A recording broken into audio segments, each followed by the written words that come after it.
Educa TV apresenta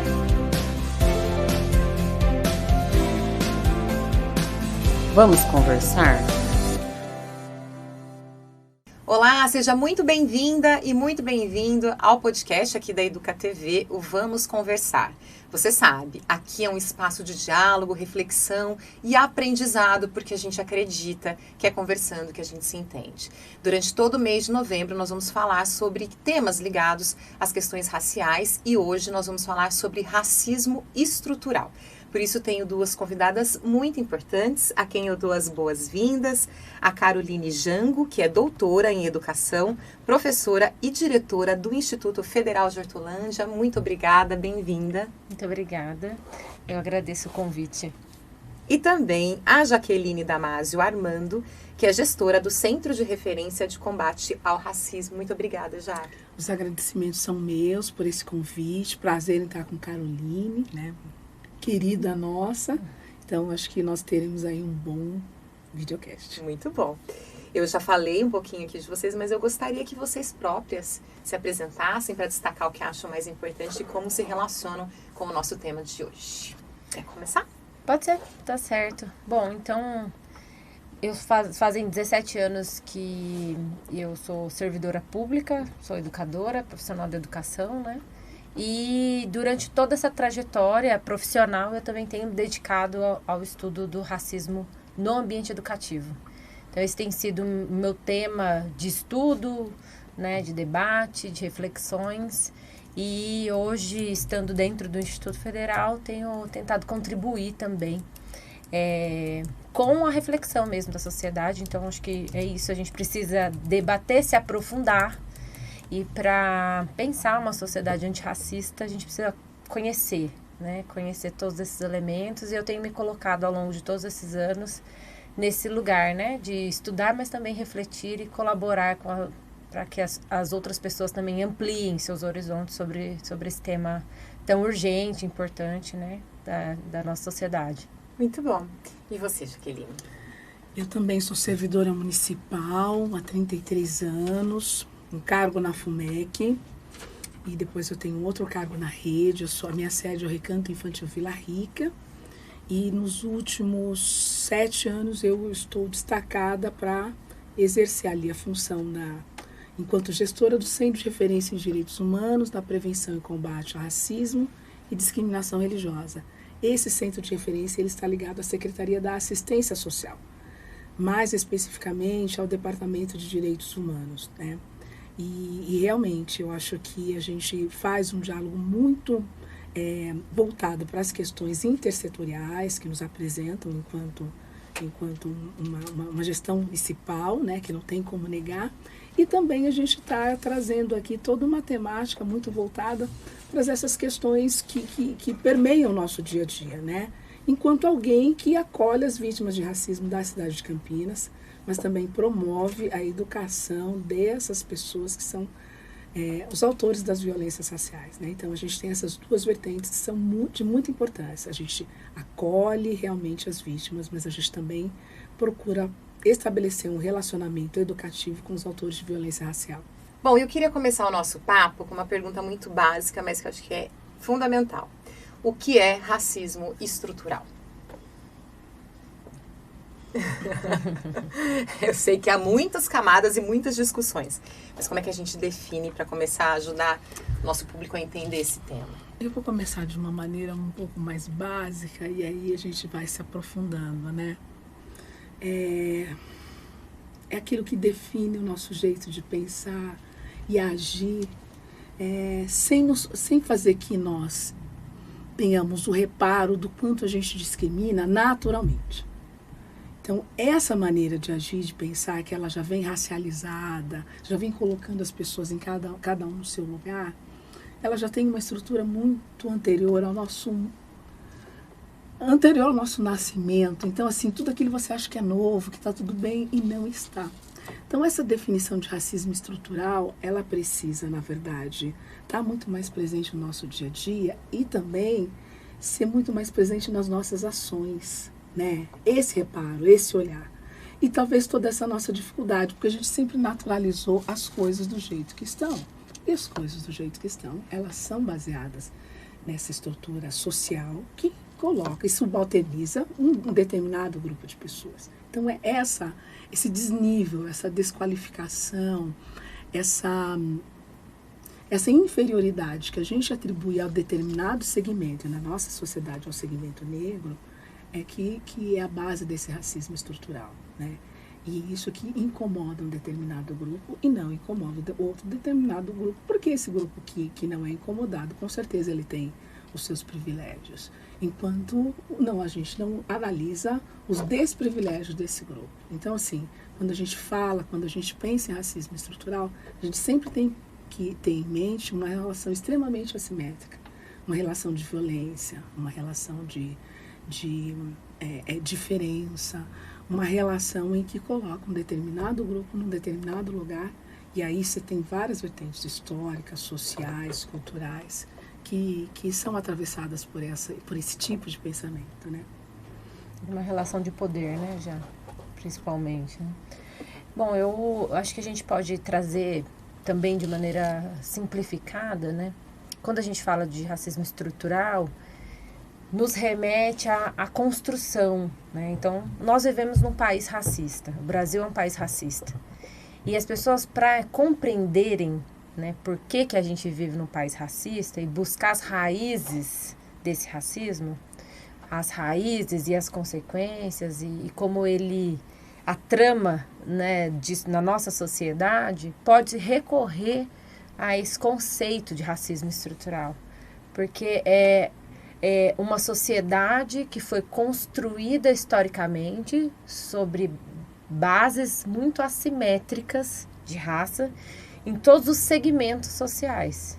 Então, a construção da nossa política, das nossas relações políticas, das nossas relações econômicas, do acesso aos bens e serviços, eles foram construídos com base já nessa desigualdade racial. Então, quando a gente fala que a gente vive num país racista, porque a gente vive num país que foi construído a partir de um regime escravocrata. E esse regime escravocrata, que perdurou mais de 350 anos, que a gente fala isso a exaustão, as pessoas têm uma sensação de que isso ficou no passado. Então, o conceito de racismo como estrutura, ele é importante para as pessoas entenderem que a gente ainda vivencia uma sociedade profundamente desigual, porque toda a nossa sociabilidade construída e o acesso aos bens e aos serviços públicos e aquele mínimo que dá dignidade aos sujeitos também foram distribuídos de maneira desigual conforme o pertencimento racial. Então, quando a gente como a gente é da educação e joga isso na perspectiva educativa, e a gente tem aquela famosa frase de que ninguém nasce racista, a gente precisa contextualizá-la. Ninguém nasce racista, mas nós nascemos imersos numa sociedade profundamente racista, que nos ensina cotidianamente como o funcionamento social. Então, os mecanismos de discriminação, as barreiras que o racismo para todo o segmento negro. E isso, por que a gente pode, com tranquilidade, dizer que o racismo é estrutural? Porque a gente vive uma sociedade hoje que a gente tem dados de todos os segmentos sociais. Então, no acesso ao mundo do trabalho, acesso e permanência na educação, acesso à saúde, e para todos esses elementos, a população negra, ela é marginalizada. Ela está sempre numa condição ou de não acesso ou de um acesso extremamente precário a tudo isso. Então, isso é um reflexo do nosso histórico, mas que repousa ainda sobre essa estrutura. Então, há uma complexidade de que qualquer reação nossa, de que, assim, pontuais reações nossas ao racismo não move a estrutura, né? Então, acho que é isso que tem que destacar.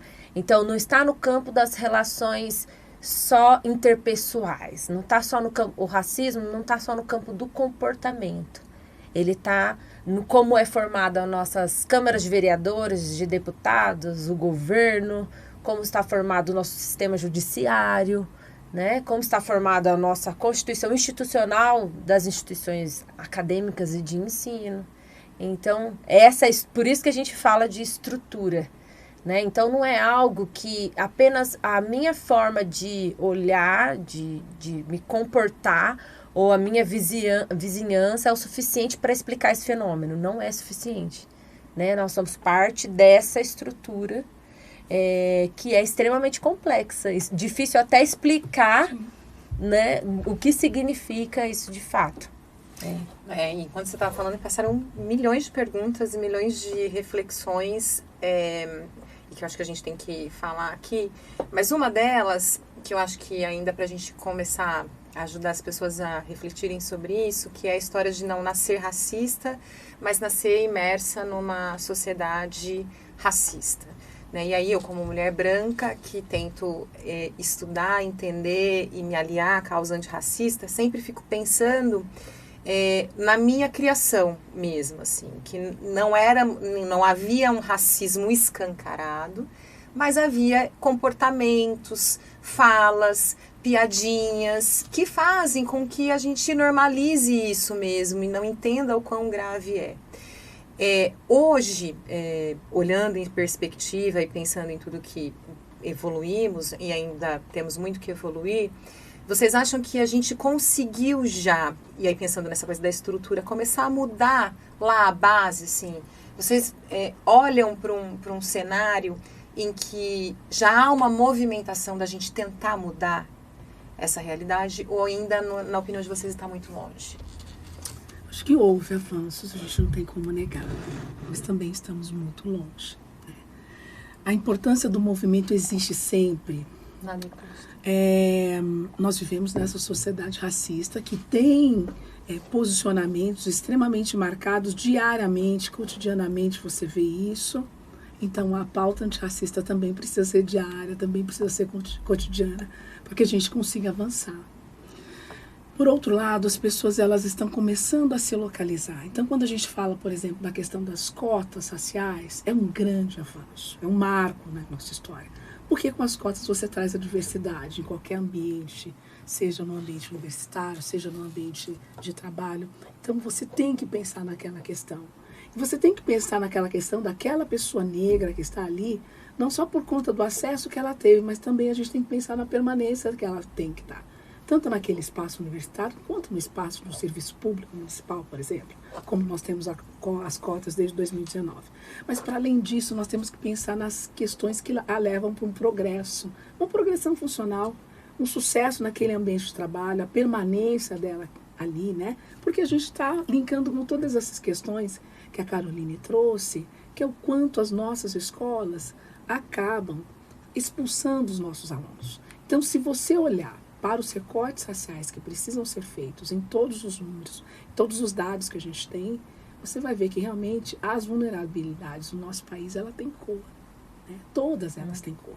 E são cores que nos remetem a essa população que lá em 1888 não teve nenhum acesso a políticas públicas que deveriam ter no pós-abolição.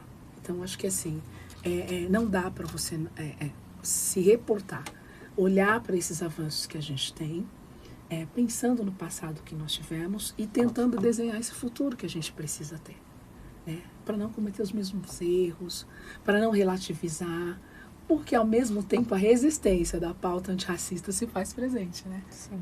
Então a gente precisa ter muito cuidado com essa fala, não devemos nos empolgar com essas questões. Olha, mas nas questões publicitárias os negros estão presentes? Sim, eles consomem. Com certeza eles estarão presentes, né? Uma boa fatia do consumo está ali. Mas a gente precisa ter um avanço muito mais político, e aí, assim, não partidário, mas político em relação a essa pauta. O carinho que essa pauta tem que ter, o respeito que essa pauta tem que ter, e o quanto a gente precisa, inclusive, ter uma sociedade que pensa na questão antirracista. não só alguns segmentos, movimentos sociais, movimento negro, o movimento das religiões, não, a sociedade precisa pensar nessa pauta, né? Então, quando a gente fala em avanço, eu acho que esse também é um dos avanços. O quanto a sociedade, parte da sociedade, eu percebo muito mais aberta a essas questões sociais. Então, para mim, esse é um avanço. Então, Jaque, eu posso chamar de Jaque, a gente já está junto há bastante tempo, né? E eu fico admirada, né? Por exemplo, o lugar que a Jaque se encontra, né? O lugar institucional, né? Que é desse centro de referência, é muito duro, né? É um lugar muito duro, porque o que significa para nós enfrentar essa estrutura? Principalmente dentro de uma cidade como Campinas, que é, né, uma cidade extremamente populosa, uma região metropolitana. Por que eu estou falando sobre isso, né? Porque se a gente não pensar que a gente já não avançou um pouco, a gente não consegue continuar, né? Isso, assim, numa perspectiva humana, né, e profissional. Acho que são tantos anos, a Jaque antes de mim, inclusive, né, pelo histórico do que eu a conheço, junto com diversas pessoas lutando por espaços, por conquistas. E não só o centro de referência, como eu estar à frente de uma instituição de ensino pública, isso já são avanços do ponto de vista... para a gente não dizer e não desqualificar toda a luta feita até o momento, né? Então, obviamente, nós conseguimos avanços. Mas do ponto de vista estrutural, a gente está muito distante. E aí, uma reflexão que a gente pode fazer é uma reflexão temporal mesmo. Então, quando eu faço esse apelo ao histórico, a gente tem que pensar, e a Jaque acabou de falar, né, do marco da abolição, que é esse marco simbólico, mas que nos diz da marginalidade, né, Jaque, da marginalização, do momento da abolição até a primeira lei antirracista, foi-se muito tempo. Então, assim, no nosso país, o racismo ele só foi se tornar crime em 1989. Porque antes disso, em 1951, que foi o primeiro marco legal, ele era uma contravenção penal, que não é crime, de fato, algo mais brando. Ou seja, só em 1951, de 1888 a 1951 é muito tempo, é uma lacuna legal imensa. E aí, quando a gente pensa em 1989, né, vamos falar da Constituição Cidadã também, 1988 e 1989, a Lei K.O., que é a lei que criminaliza e torna o racismo um crime de fato. Eu já tinha nascido, eu nasci em 85. Então é isso, eu nasci num país cujo racismo não era criminalizado. E a gente tem que pensar nessa ótica. Por quê? E aí a gente tem que pensar no escopo da legislação que a gente tem recente. Então, quando a gente fala de mudança para uma situação estrutural, a gente tem que pegar o arcabouço legal. O arcabouço legal, ele existe há muito pouco tempo. Então, fazem 20 anos só, 20 anos que nós temos, 23 anos, que nós temos um conjunto de leis que nos possibilita esse avanço, né? Esse avanço institucional. Então, o Estatuto da Igualdade Racial de 2010, a Lei de Reserva de Vaga, como a Jaque citou, de 2012, a Lei de Reserva de Vaga no Serviço Público de 2014, a lei que obriga o ensino de História e Cultura Africana e Afro-Brasileira nas escolas é de 2003. Então, se a gente pega esse escopo legal que nos possibilitou algum avanço, né? Então, o 20 de novembro virou feriado estadual mês passado, mês retrasado, né? No estado de São Paulo. Então, assim, é um escopo legal que nos permite avanços recente. E aí a gente tem que pensar assim, com as leis, a gente não precisa ser só sobre o racismo. As leis, elas trazem um marco legal daquilo que precisa ser mudado, mas você não muda a cultura com a legislação. Você muda a cultura com formação, com educação, que é isso que a gente vem fazendo. E isso demora muito tempo. Então, a nossa cultura racista, para ser modificada a partir das políticas públicas, como a Jaque citou, e das práticas antirracistas, há um tempo, né? Há um tempo de mudança. Então, existem transformações, até porque a gente não pode negar. Esse escopo de legislação que possibilita a mudança é o resultado de uma luta histórica do movimento negro, da sociedade, dos movimentos negros, né? Da sociedade organizada, dos profissionais da educação. Mas ainda a execução dessas leis, a política pública que possibilita a mudança, é o que a gente está fazendo agora.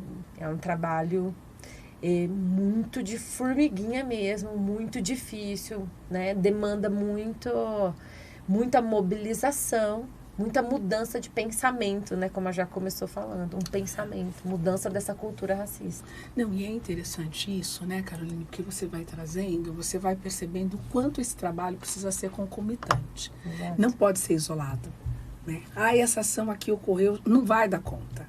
Paralelamente, outras ações precisam estar ocorrendo.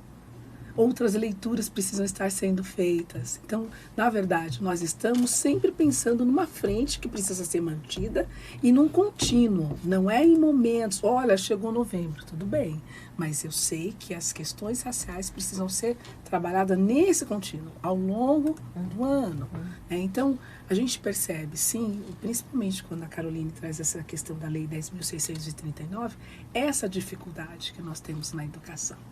Porque é a dificuldade que as pessoas vão parar agora no mês de novembro e vão se voltar para tratar a questão do negro como um tema.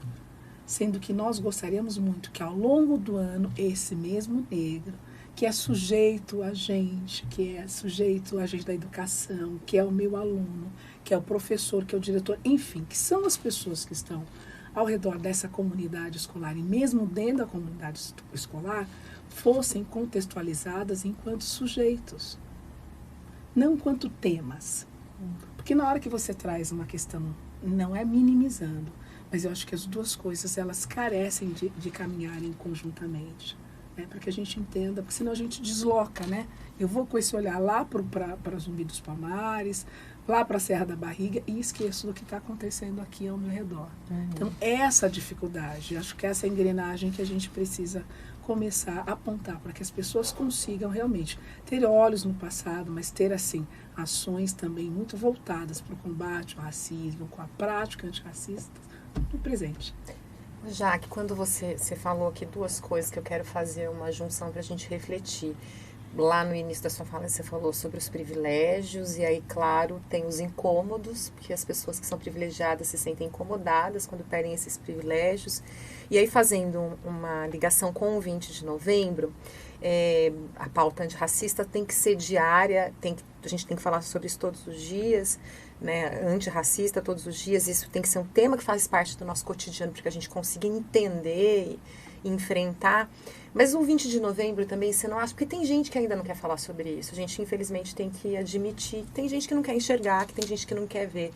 E aí o 20 de novembro, como um marco temporal, eu acho que às vezes serve, assim, porque tanta gente vai falar sobre isso, que quem não quer falar, o desavisado acaba tendo que olhar para isso também. Você não acha que também tem um pouco desse efeito pedagógico, assim, mesmo se quiser desviar o olhar, não vai conseguir? Enquanto momento de reflexão precisa existir. Porque é uma questão de estar educando esse olhar e frases como, olha, vidas humanas importam, com certeza. Quando a gente tem a frase vidas pretas importam, vidas negras importam, a gente não está dizendo que as humanas não importam, mas a gente está querendo trazer esse olhar com o recorte racial extremamente crítico, analítico, fazendo uma síntese do que é esse país, e olhando para todas as dificuldades que a população negra tem. Para quantos jovens negros assim, que a gente pede por questões de violência, inclusive violência policial. Então, olha, essa reflexão ela precisa existir, né? Nesse país que se coloca de uma maneira que vendeu durante muito tempo as questões de meritocracia, as questões de mérito, a falsa democracia racial, mas que hoje nós sabemos pontuar e saber dizer muito bem, né? Porque os vídeos eles estão chegando, as pessoas estão dando publicidade para essas práticas antirracistas. Então, assim, novembro realmente é o mês de falar sobre essas questões também, mas a gente não pode se pautar só em novembro. Essa é a grande... de repente, eu falo muito assim para o pessoal, olha, novembro, de repente, pode ser o início, né? O meio de um trabalho, mas ele não pode nunca ser o fim. Né? Durante esses 12 meses que você teve para dialogar sobre a temática, eu não posso falar que isolar o mês de novembro com essa pauta que ela é tão rica, que ela é imensa, que ela traz a diversidade. Então, quer dizer, nós temos toda essa dificuldade com a pauta racial por esse tipo de pensamento que acaba restringindo, né? Essa limitação que você dá para a temática e que não pode ter mais. Né? Eu acho que o 20 de novembro, acho que a importância, a relevância do 20 de novembro, ela não é colocada em xeque, né? Ela há uma grande relevância, é simbólico, né? E foi a partir disso também que algumas ações puderam ser mobilizadas. Então, eu tenho um 20 de novembro, eu tenho uma Semana da Consciência Negra, de repente eu tenho um Novembro Negro, né? A gente tem trazido é um lugar possível, né, de visibilidade, luta, que vai se ampliando. Mas ele não é o único marco, né? Então, como a Jaque falou, dentro do âmbito educativo, nenhum conteúdo educativo pode ser trabalhado a partir de um marco, de um calendário, de uma data comemorativa. Nenhum conteúdo. E em História e Cultura Africana e Afro-Brasileira, como eu falei, né, a Lei de Diretrizes e Bases da Educação Nacional nos obriga a tratar História e Cultura Africana e Afro-Brasileira como componente curricular. Então, no âmbito educativo, é um erro grave. A temática será alocada ou ela ser até impulsionada só pelo 20 de novembro. Porque para todas as outras discussões, você não espera a Semana do Meio Ambiente só para tratar sustentabilidade. Né? Você não espera o Dia da Mulher para discutir gênero. São conceitos, são elementos a serem discutidos ao longo do processo. Então, o currículo já nos traz. A Lei de Direitos e Bases da Educação já nos traz a obrigatoriedade do ensino de História e Cultura Africana e Afro-Brasileira. Então, eu pisei na sala de aula, eu passei a construir meu plano de aula. Qualquer escola e qualquer rede e qualquer sistema de ensino já tem que saber. Então, o novembro ele é importante porque ele é um mobilizador, né? Você tem aí um desdobramento, mas ele não é, inclusive, o ponto... ele não é o propulsor, né? Existem outras coisas que já estão previstas, já estão conquistadas, né? Concretizadas em termos de luta antirracista. E existem outros marcos também, né? A própria comunidade negra também tem trazido outros momentos, que é realmente essa perspectiva de expandir o olhar. Então, o 20 de novembro é importante, é simbólico, né? A gente fazer essa discussão. Mas, principalmente no ambiente educativo, é um erro o 20 de novembro ser o único ou o propulsor das práticas. Porque essas práticas elas têm que ser antecipadas, planejadas, e o ano letivo começa em fevereiro, né? Não em novembro. Então, acho que é isso. A culminância, como a Jaque falou, das práticas, muito legal. Se eu trabalho o ano inteiro, faço, né? Inclusive, a gente sempre fala assim, né? Se a gente puder enumerar ainda... Então, assim, se eu começar a enumerar as práticas feitas na escola, pronto, eu já falei. A minha escola fez isso, isso, isso, isso e isso. Pronto, eu já não fiz o suficiente. Porque é isso, você tem aí quantos? 200 dias letivos. Se de 200 dias letivos eu conseguir enumerar o dia em que eu trabalhei História e Cultura Africana e Afro-Brasileira, o dia que eu fiz referência, então eu já falhei. Né? Por quê? Porque esse é um tema transversal.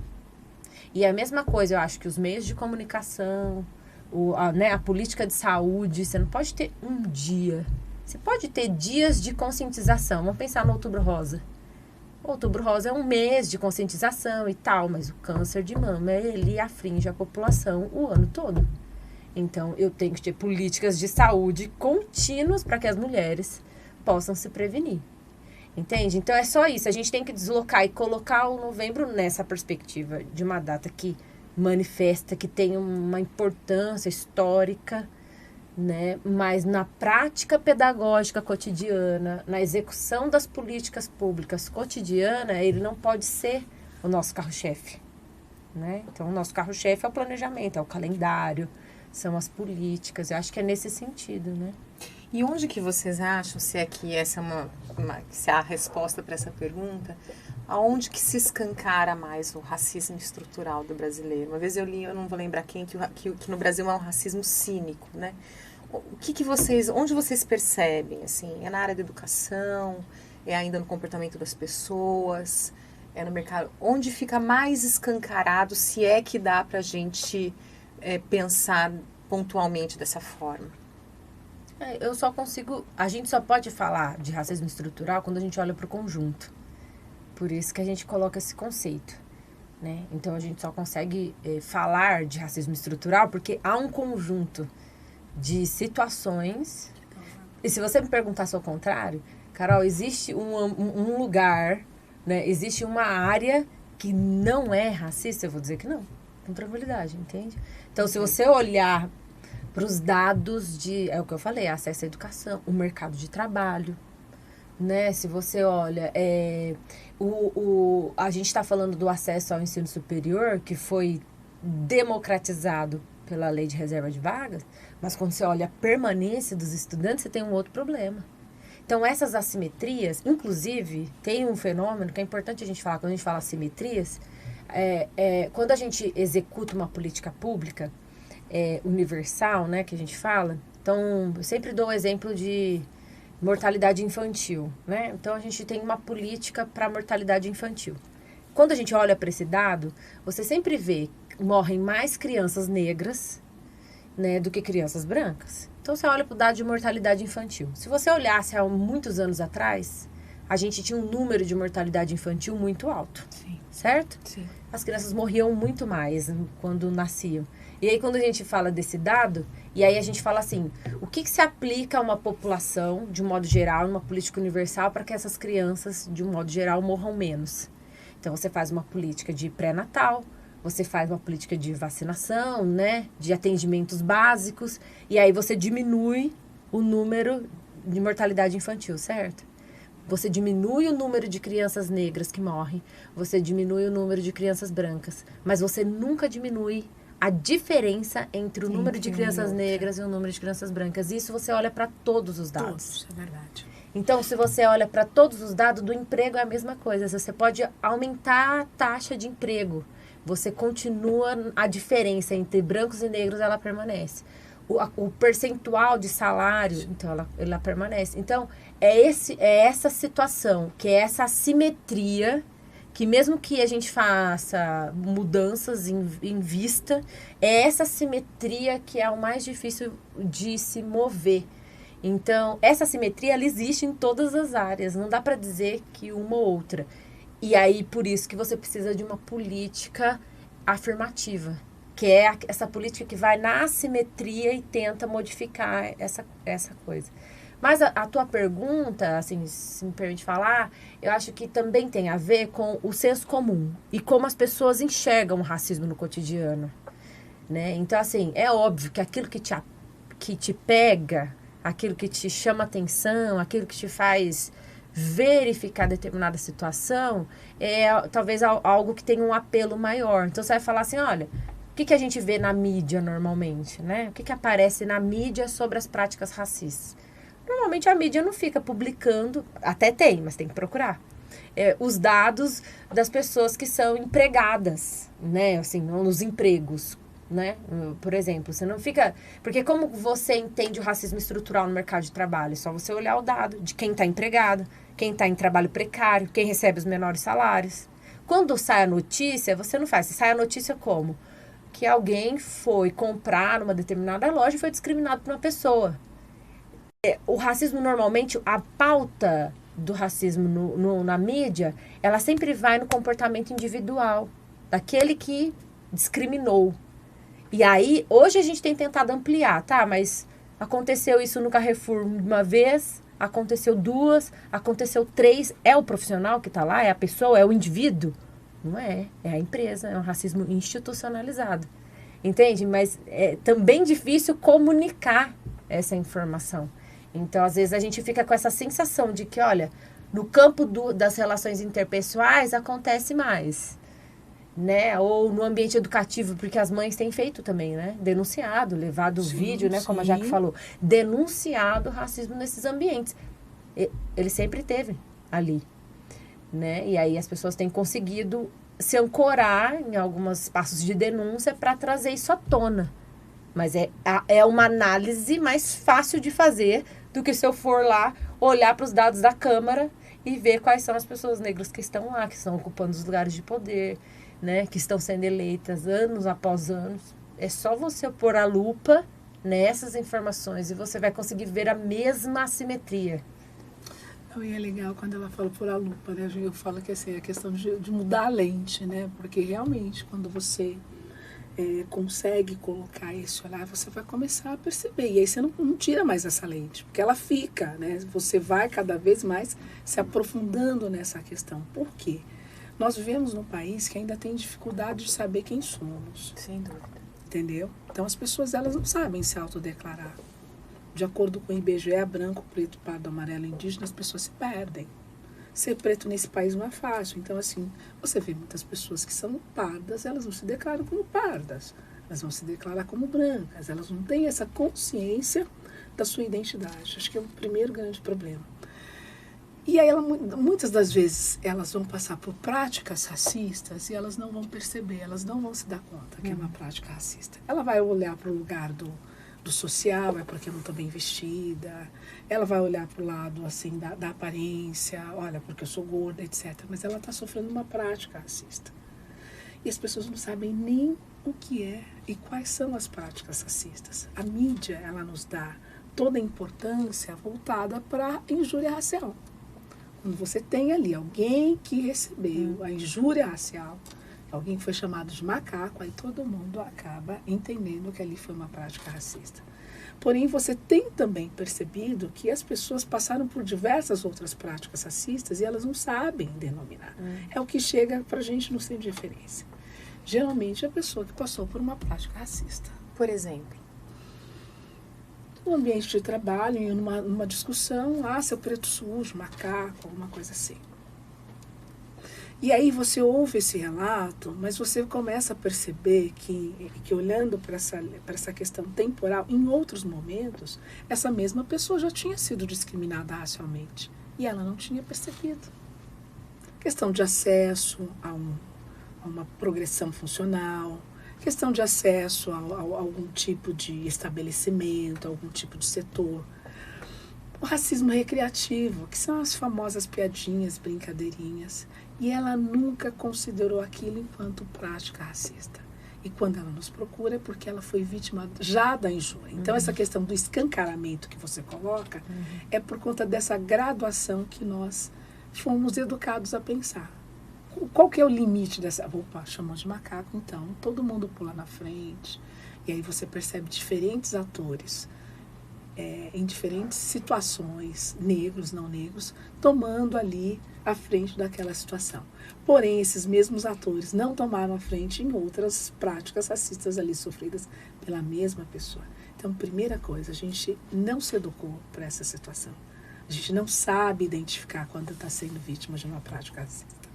A gente sempre leva para o lugar, é brincadeira, né? Não é. Não imagino que esteja acontecendo comigo. E está. Essa é a nossa primeira dificuldade. Quando a gente entender o que é preconceito, o que é discriminação, o que é uma prática, o que é o racismo, escancarado ali numa prática racista, aí sim a gente consegue avaliar o quanto isso está escancarado ou não, o quanto essas nossas câmeras têm aí, né, conseguido captar momentos extremamente horrorosos e todos aqueles que não são, mas que sempre tem alguém dizendo, não é coisa da sua cabeça, não foi bem isso, entendeu? E aí fica a situação muito mais complicada, porque a gente tem dados extremamente subnotificados e vai para esse lugar que a gente não quer que vá, mas o racismo é crime e ele não é olhado dessa maneira, ele não é enxergado dessa maneira. E quando a gente fala de racismo, tenho a impressão de que há também um recorte de gênero importante, né? Que as mulheres negras têm ainda menos acesso, têm ainda mais dificuldades. E isso é realmente uma realidade? Isso realmente o recorte de gênero acaba pesando ainda para as mulheres negras? Eu posso trazer assim os dados do centro de referência, a maioria são as mulheres que nos São procuram, mulheres, né? são mulheres. Trago também a seguinte informação. A violência institucional, se a gente olhar no âmbito racial que essas mulheres negras também existe. Então eu preciso entender que são as maiores vítimas de violência, tanto na saúde, inclusive, a violência obstétrica, são as maiores vítimas de violência, na educação, com certeza, as maiores vítimas do feminicídio, no campo das áreas, das relações de trabalho, são as mulheres que sempre estão nessa. E mesmo porque a elas são renegados, né, ali, os trabalhos, né, de que a maioria das pessoas não valorizam enquanto um trabalho, né? A gente tem uma sociedade ainda que valoriza o trabalho intelectualizado. E se essas mulheres estão em empregos operacionais, elas serão maiores vítimas. E a gente sabe, qualquer censo vai nos dizer que as nossas estão nos trabalhos domésticos. Outro dia fiz um levantamento, um número de mulheres negras no Senado, enfim, na área política, em cargos de chefias na empresa. Gente, nós não ultrapassamos 2 dígitos, nunca. Porém, as trabalhadoras domésticas são 65% de mulheres negras, né? Então, olhar para esses números é entender a nossa realidade, né? É o que a gente chama de interseccionalidade, né? E é uma soma. Então, nós vivemos um país que é patriarcal, né? Com profundas desigualdades socioeconômicas e com profundas desigualdades raciais. E elas não estão apartadas, né? Então, quando a gente fala de mulheres negras periféricas, a gente está falando da base dessa pirâmide aí, né? Das pessoas que estão nos lugares mais marginalizados da sociedade.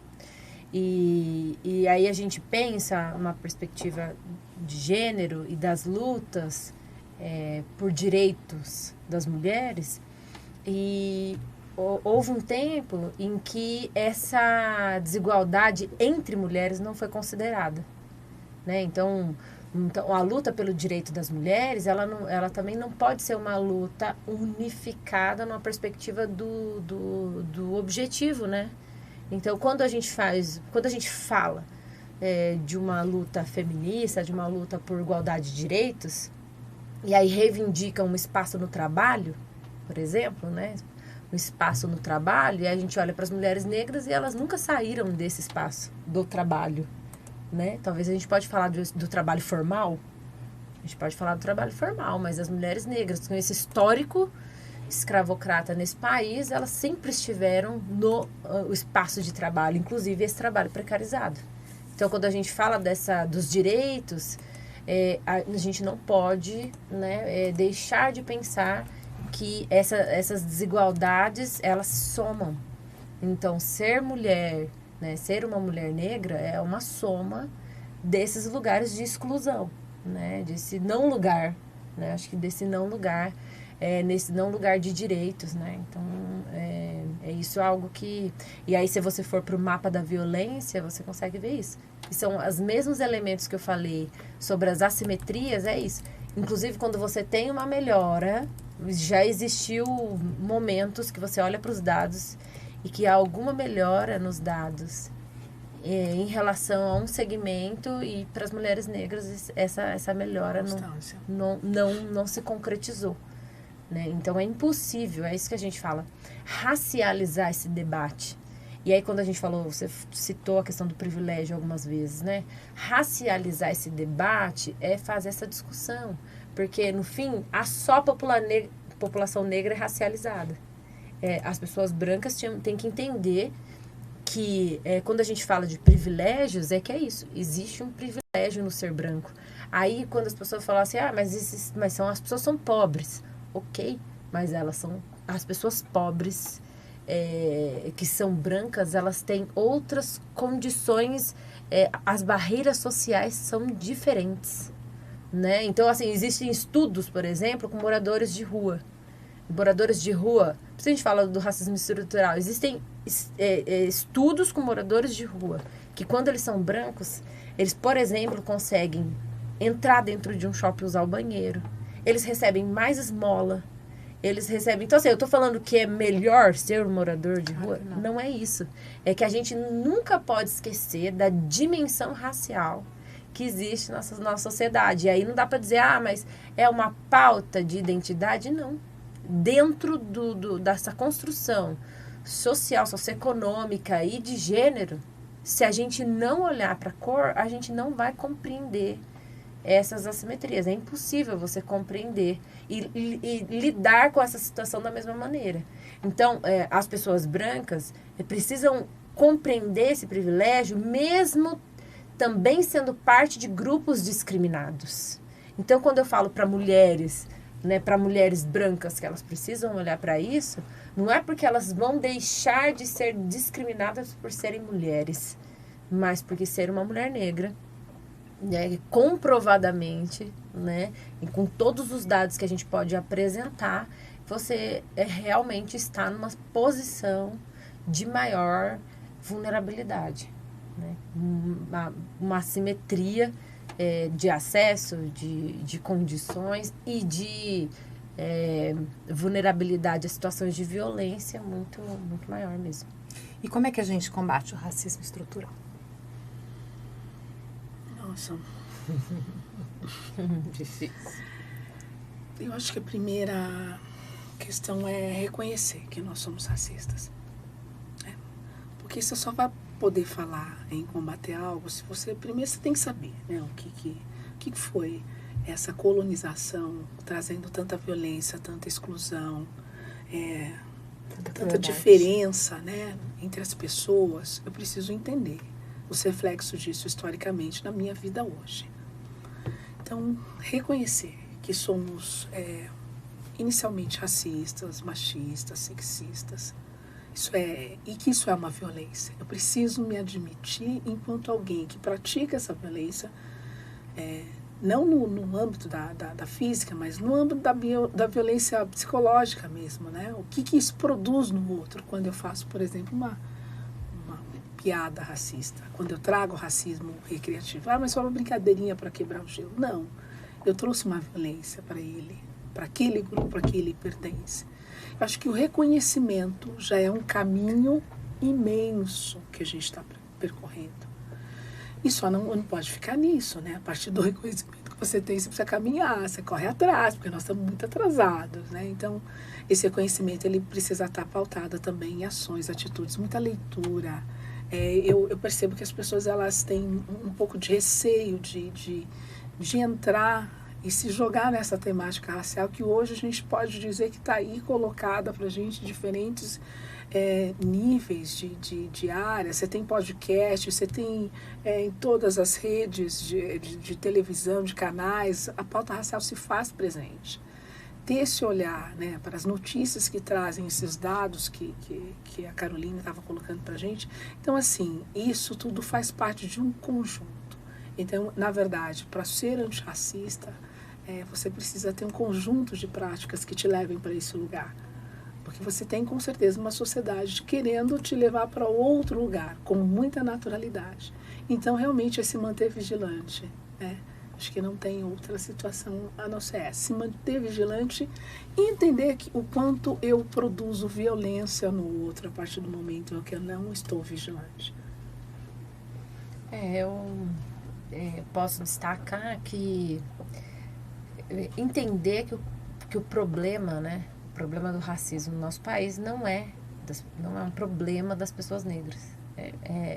Enquanto a gente não aprender, né, como a Jaque falou, reconhecer que existe, reconhecer que é um problema social, que só pode ser desconstruído, né, coletivamente e não individualmente, e entender que as pessoas brancas, de uma forma geral, precisam entender que elas são parte dessa solução, né? Elas são parte indissociável dessa solução, né? A gente ouve muito no âmbito de um senso comum as pessoas atribuindo sempre uma responsabilidade ao sujeito negro, né? Mas a pessoa não se valoriza. Ah, mas a pessoa também é racista com a própria cor, né? As pessoas têm essa fala, esse jargão. E a gente tem que desconstruir também essa ideia, porque é um histórico de negação. Então, as crianças negras, os jovens, os adolescentes, os jovens negros, eles foram educados dentro de uma perspectiva de que ser negro não é bom. Então, assim, a desconstrução desse lugar de marginalidade, desse lugar negativo, ele é necessário. Então, essa construção identitária, da identidade negra como algo positivo, como algo desse não preso, né, como a Jaque falou, não preso a esse lugar social, ele demanda a mudança de representações. As pessoas têm que conseguir enxergar o segmento negro de uma maneira positiva. Então, assim, falar todos somos iguais, enquanto esse conjunto de desigualdades está posta, não é o suficiente.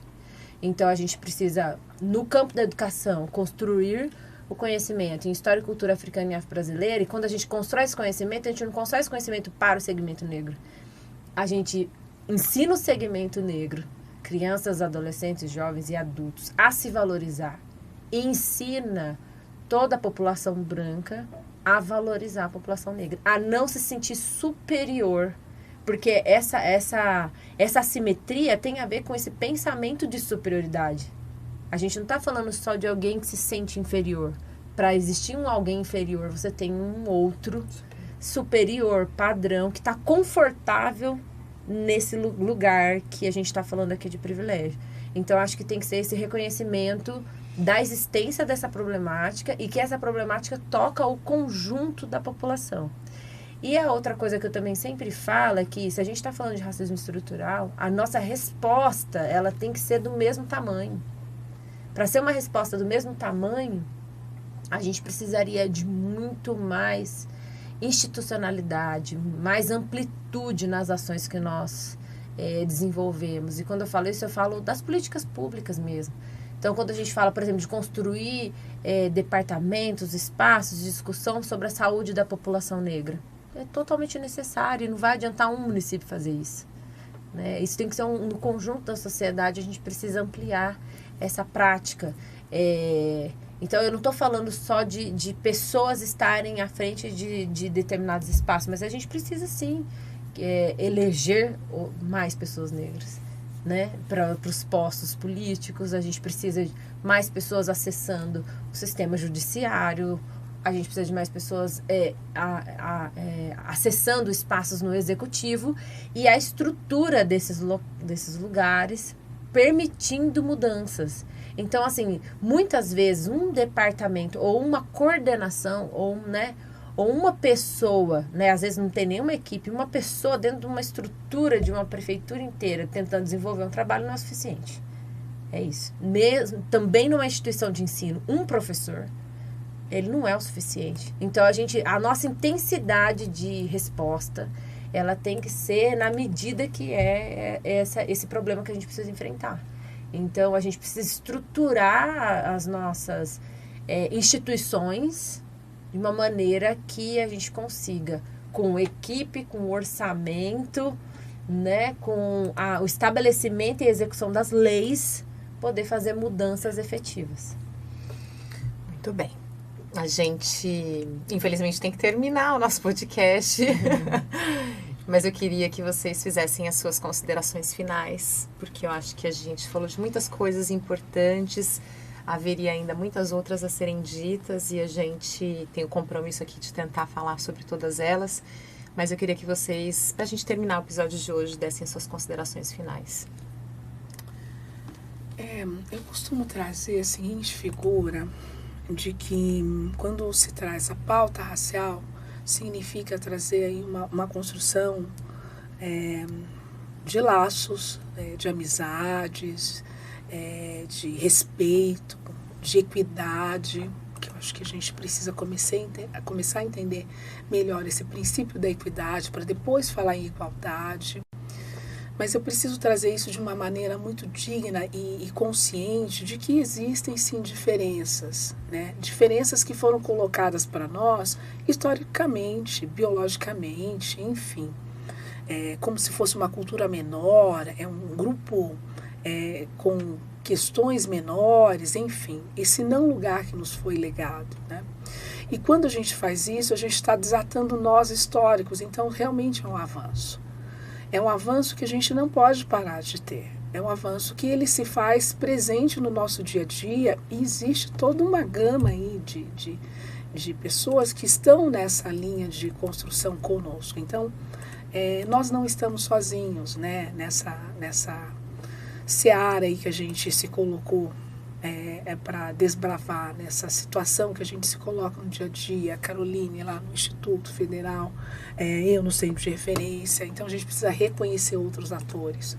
O movimento social organizado, ele se faz muito presente nas nossas práticas administrativas, institucionais, porque, queira ou não, são a nossa base, a nossa fonte. A gente ali colhe informações e faz reflexões juntos. Então, assim, é entender que a sociedade, ela precisa e ela é movida por esse grupo de pessoas que durante muito tempo não se manifestava pela falta de condições, inclusive acadêmicas, de se colocar, né? Hoje nós já temos isso. Então, o que nós precisamos fazer? Reconhecer essas pessoas, reconhecer essa luta e, na verdade, ter cada vez mais um número maior de pessoas que estão prontas a estar conosco, porque não são signatárias do pacto racista, muito pelo contrário, estão dispostas a terem ações e terem posturas do antirracismo que nos levam ao respeito, ao amor, ao ser humano, entender que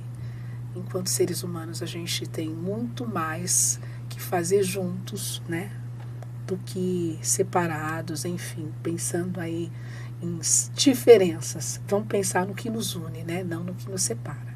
Muito bem. Obrigada, viu? Que isso, querida. Eu queria agradecer, né, a oportunidade. Espero que a gente tenha lançado algumas informações, algumas reflexões, alguns questionamentos, que as pessoas possam, então, né, buscarem mais informações de aprofundamento. É um tema complexo para o tempo que a gente tem. A gente mais traz, assim, uma possibilidade das pessoas, então, se sensibilizarem a buscar mais informações. E buscarem também fontes que são confiáveis, né? Hoje em dia a gente precisa, para se apropriar de uma discussão, né? Então, mesmo sendo no YouTube, nas redes sociais, nos sites, para a gente procurar espaços. Então, o site do CERT, que é o Centro de Estudos das Relações de Trabalho e Desigualdade, do GLE10, né? Talvez a Iniciativa Empresarial para a Igualdade Racial, quem quer entender um pouco sobre o mundo do trabalho, né, os próprios documentos que a Rede de Campinas já publicou, que foram feitos por especialistas, por pessoas que têm esse acúmulo. Então, esse aprofundamento, essa reflexão e esse avanço depende que a gente também tenha fontes de informações confiáveis e que a gente consiga dialogar, né, com as pessoas. Acho que isso é um ponto importante, o diálogo com as pessoas. E a gente não, né, assim, principalmente pensar que a gente não pode esperar o outro, né, achar que, como eu falei, esse problema está na mão de pessoas negras e que elas que devem resolver isso, né.